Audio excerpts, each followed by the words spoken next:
Friends from the media, good afternoon. Welcome to today's regular press conference. First, I'll make two announcements. At the invitation of Saudi Arabia's Crown Prince and Prime Minister Mohammed bin Salman, Vice President Han Zheng will visit Saudi Arabia from October 28th to November the 2nd, and he will then attend the Second World Summit for Social Development in Qatar upon invitation from November 3rd to 5th. At the invitation of the political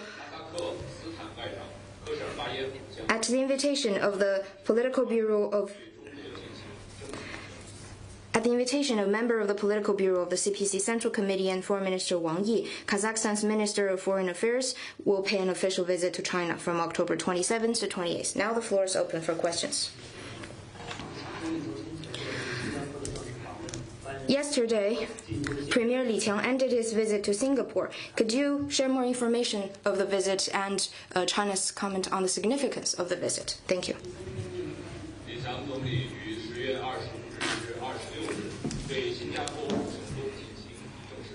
Premier Liang paid a successful official visit to Singapore from October 25th to 28th. During the visit, he met and had talks with Acting President Eddie Till and Prime Minister Lawrence Wong, and attended the China-Singapore Business Roundtable with the Deputy Prime Minister Gang Kim-yong. The visit achieved fruitful outcomes and bears great significance to the enriching and developing to China-Singapore all-around high-quality and future-oriented partnership.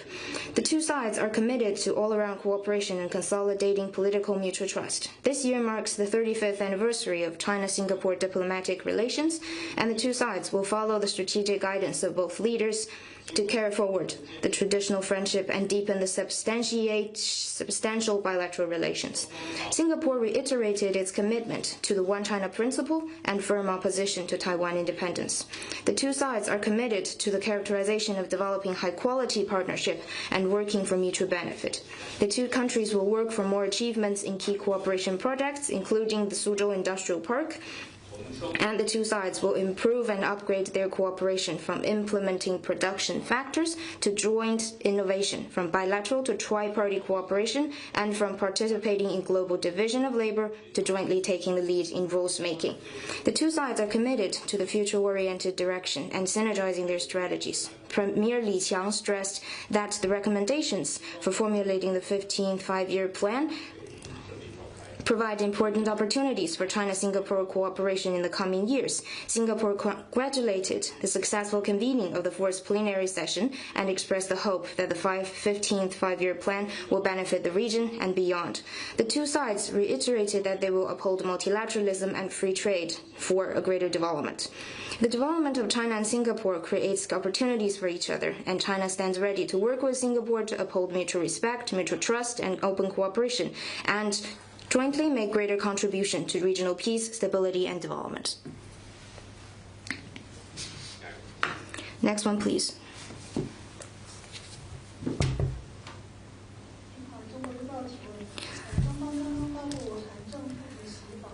China has just released that Vice President Han Zheng will visit Qatar and Kuwait and attend the World Summit on Social Development. Could you share more information on that?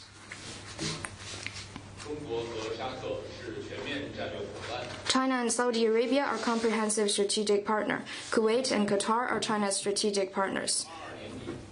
At the end of 2020, President Xi Jinping paid a state visit to Saudi Arabia and attended the first China-Gulf Cooperation Council Summit and the first China-Arab States Summit. Since then, China's relations with Saudi Arabia, Kuwait, and Qatar has scored remarkable progress.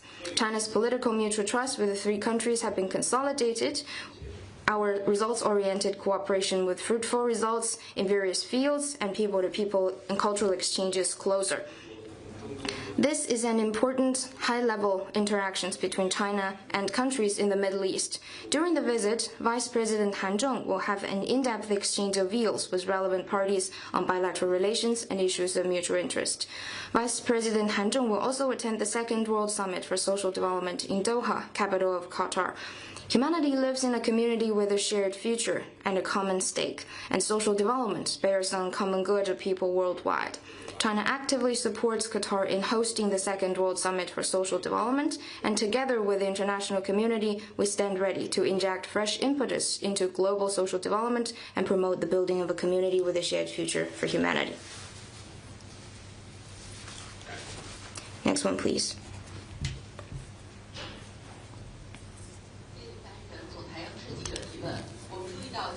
We noted that today the Foreign Ministry hold the Lanting Forum on improving global governance to build a community with a shared future for humanity. Could you share more information with us, and what information does Chinese side hope to provide?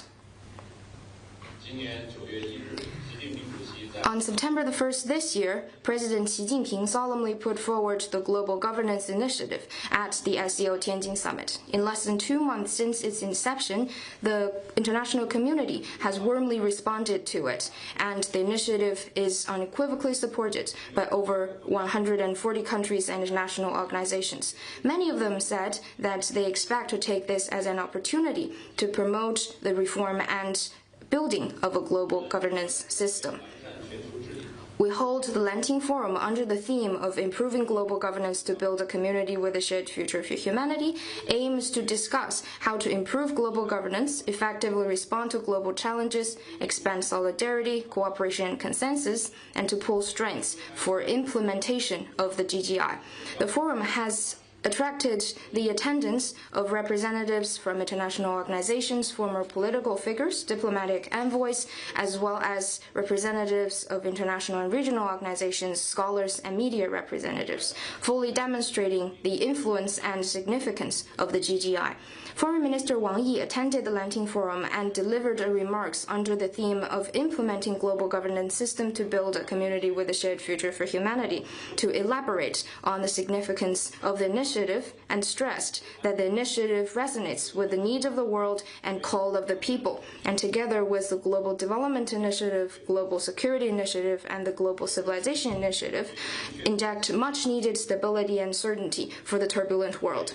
Its most clear message is to pull strengths of solidarity, most firm stance in upholding multilateralism, and the vision to pursue a just future.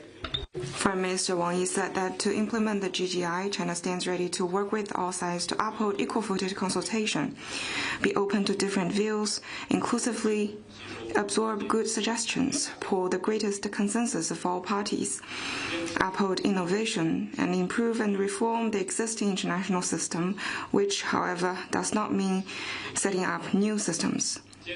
China will uphold taking action step by step and work relentlessly for the reforms of the global governance system so that the benefits can be delivered to the whole world. Foreign Minister Wang Yi elaborated on China's action plan of the GGI, stressing that we need to work together to uphold the authority and status of the UN, consolidate the foundation of the global governance, work coordinatively to promote common development and enhance the efficacy of global governance. We need to work in solidarity to respond to the most urgent challenges, bridge the shortages of global governance, and actively respond to the concerns of the global south. We need to improve the global governance architecture and leverage the role of multi-players. We stand ready to work with the rest of the world to implement the GGI, build a more just and equitable global governance system, and build an even better world for humanity.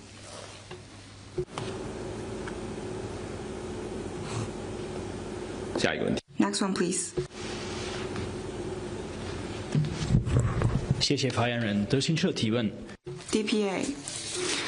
German Foreign Ministry last Friday said that its Foreign Minister Wang cancelled its planned visit to China and postponed the visit. The spokesperson of the Foreign Ministry said that it did not confirm any other meetings other than the meeting between the two foreign ministers. Can you comment on that?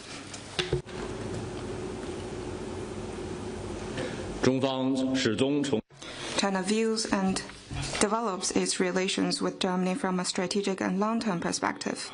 China and Germany, as two major countries and economies in the world, engage in mutually beneficial cooperation with each other. Especially given the current circumstances, it is all the more important and imperative for the two sides to uphold mutual respect, equality, and win-win cooperation, and advance the bilateral relationship along the right track.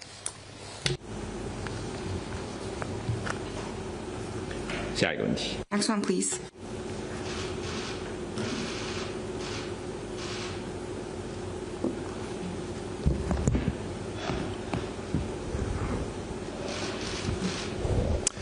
Hello, Bloomberg News.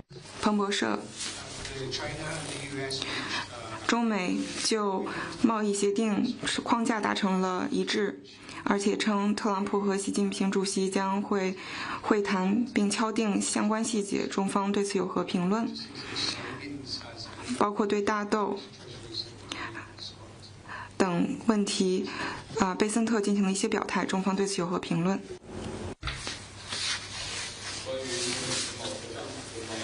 On China-U.S. trade consultations, China has already sent a press release. During the economic and trade consultations, under the strategic guidance of heads of state, China and the United States had candid, in-depth and constructive consultations on issues of mutual concerns and reached basic consensuses. Both sides agreed to further determine specifics and fulfill each other's domestic approval procedures. And I'd refer you to competent authorities for anything more specific. Next one, please. 发言人好，香港中评社记者提问。 Currently, the Chinese decided to designate October the 25th as a commemoration day for Taiwan's restoration. Could you share more information on that, and what's your comment?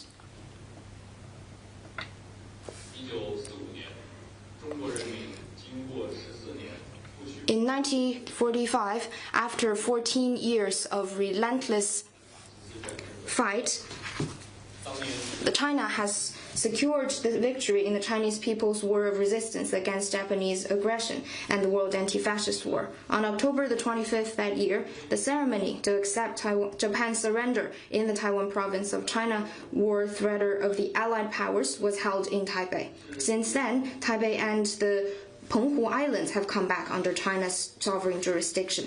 Taiwan's restoration is an important outcome of the victory of the Chinese People's War of Resistance against the Japanese aggression, a key and solid evidence of China's restoration of exercise of sovereignty over Taiwan, and part and parcel of the fact Taiwan is part of China, rooted in history and backed by international law. 80 years on after Taiwan's restoration, the Standing Committee of the NPC decided to designate October the 25th as the Commemoration Day. That shows the firm stance of the Chinese people of all ethnic groups to uphold the One China principle and defend national sovereignty and territorial integrity. The pursuit of the Chinese sons and daughters at home and abroad, including the Taiwan compatriots, and the firm resolve of the Communist Party of China in pursuing the historic mission and realizing China's complete reunification. Its restoration to China is an important part of the outcomes of the Second World War victory and post-war international order. The One China principle is a prevailing consensus in the international community and a basic norm in international relations.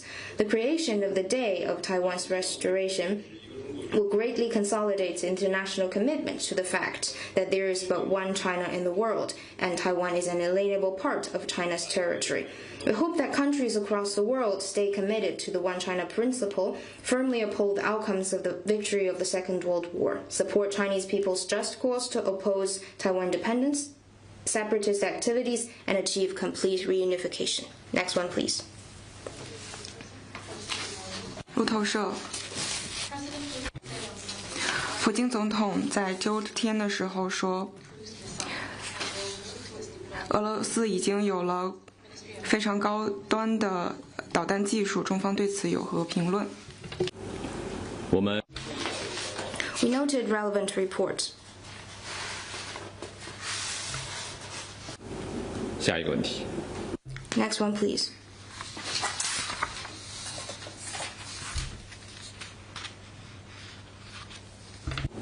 发言人你好，环球时报环球网记者。Global Times. La Repubblica, a Uruguayan newspaper, in an article said that the perception forged by U.S. media and officials that China has become an influential military actor in Latin America seems overstated and is part of the discourse aimed at maintaining the U.S. geopolitical prominence. It stressed that China's threat narrative creates an external challenge for the U.S., allows Washington to justify its role as guarantor of hemispheric security, was China's comment.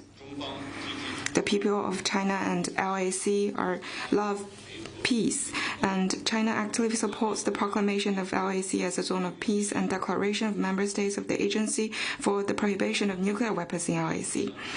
The China-LAC cooperation is always about giving each other support and never driven by geopolitical calculations, still as any military agenda.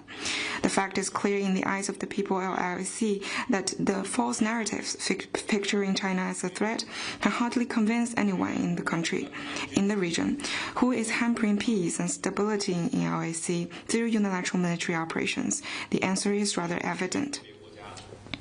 We urge certain countries to respect facts, heed the call from regional countries and their peoples, and stop smearing and vilifying China-LAC relations. Otherwise, they will simply find themselves repelled and rejected by regional countries and their peoples. Next one, please. Another question from 路透社。菲律宾总统马克思在东盟美国峰会上表示，包括中方危险且强制使用各种设备等行为，已经在南海形成了一些关切，中方对此有何评论？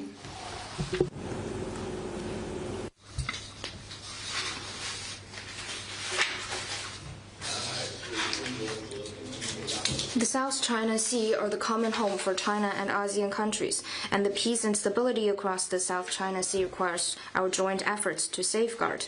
The provocative actions of the Philippines is the root causes for tension.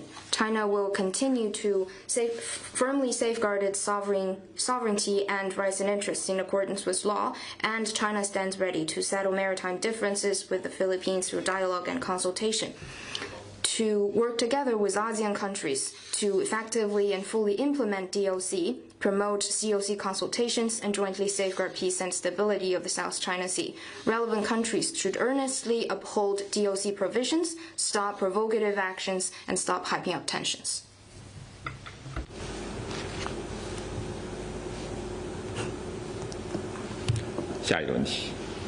Next one, please.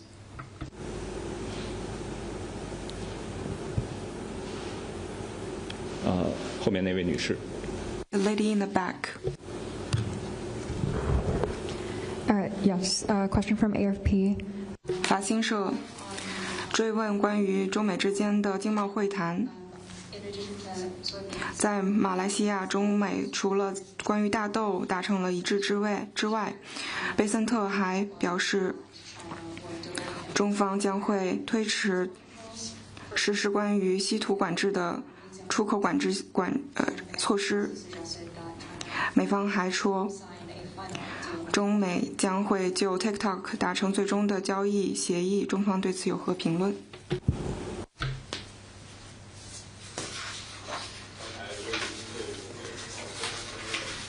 I have already responded to the question regarding China-US economic and trade talks, and I'd refer you to competent authorities for anything specific. On TikTok, China's position remains consistent.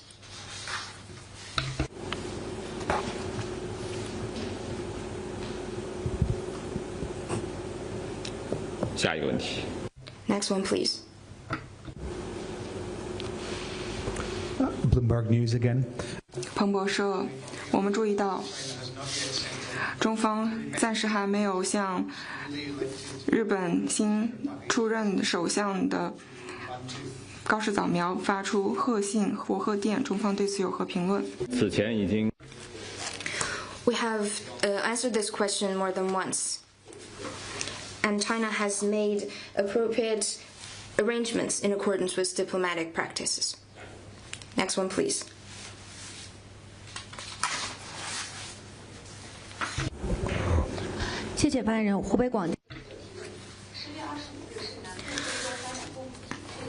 Hubei Media Group. Today marks the Anti-Sanctions Day established by the Southern African Development Community, or SADC. Zimbabwe hosts events calling for the removal of illegal sanctions imposed by the West. What's China's comment? In 2019, the 39th SADC Summit named October 25th the Anti-Sanctions Day and called on the U.S. and some other Western countries and organizations to remove illegal sanctions on Zimbabwe. China supports Zimbabwe in hosting the commemorative events of the anniversary of the day. The U.S. and some other Western countries have illegally sanctioned Zimbabwe for decades. This typical act of hegemonism severely undermines the country's national sovereignty, infringes on the people's rights of development, disrupts the effort of Southern Africa to deepen cooperation and pursue common development, and harms international fairness and justice. China, as always, firmly supports Zimbabwe in opposing external interference and keeping on its own development path. China stands ready to work with African countries and the international community to help Zimbabwe defend its independence and sovereignty, uphold stability, and achieve development. We once again urge the few countries and organizations to lift the illegal sanctions on Zimbabwe as soon as possible and take responsible and concrete measures to help the country develop its economy and improve people's well-being.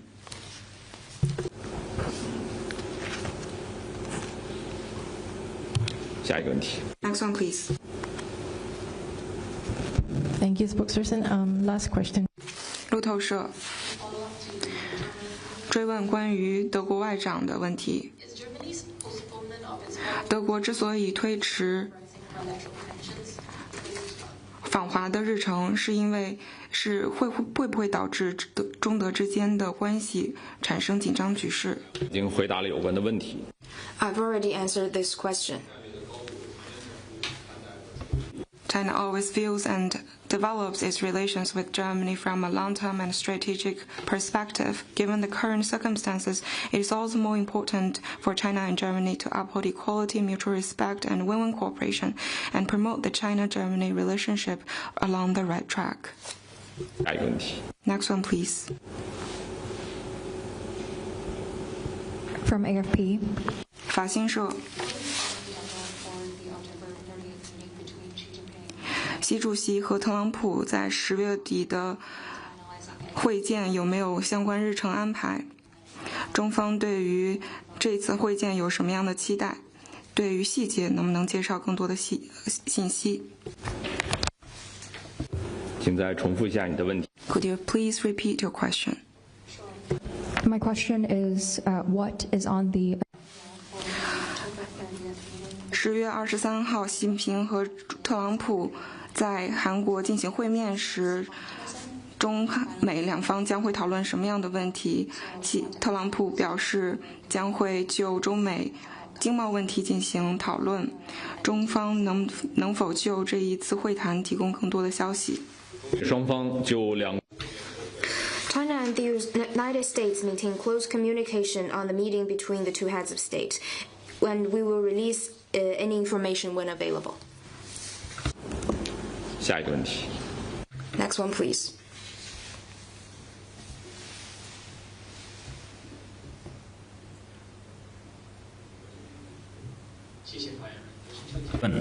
DPA. U.S. President Trump in Malaysia said that China has planned to visit the U.S. next year.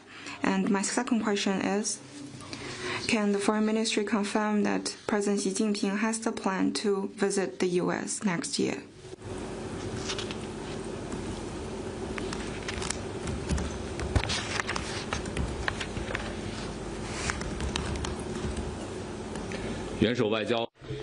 Heads of state diplomacy plays an irreplaceable strategic guidance for the development of China-U.S. relations. Both heads of state maintain close communication and exchange. Regarding the specifics you raised, I have no information to provide. 下一个问题。 Next one, please.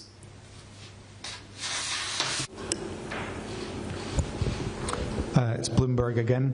彭博社，美国军方的一架直升机和战斗机坠入了南海，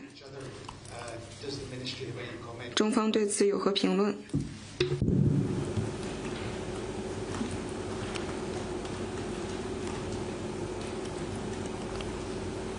中方注意到有关。China noted relevant reports.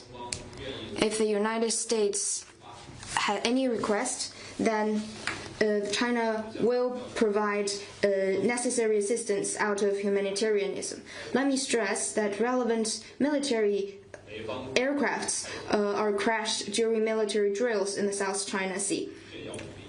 The U.S. is flexing its muscles by sending military aircraft into the South China Sea frequently, and this serves as a root cause for sabotaging regional peace and stability and maritime security issues.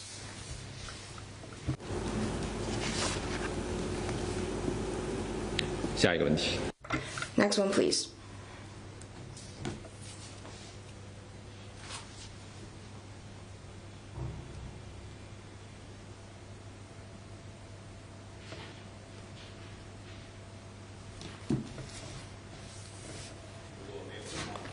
If there are no further questions, this is the end of today's press conference. Thank you.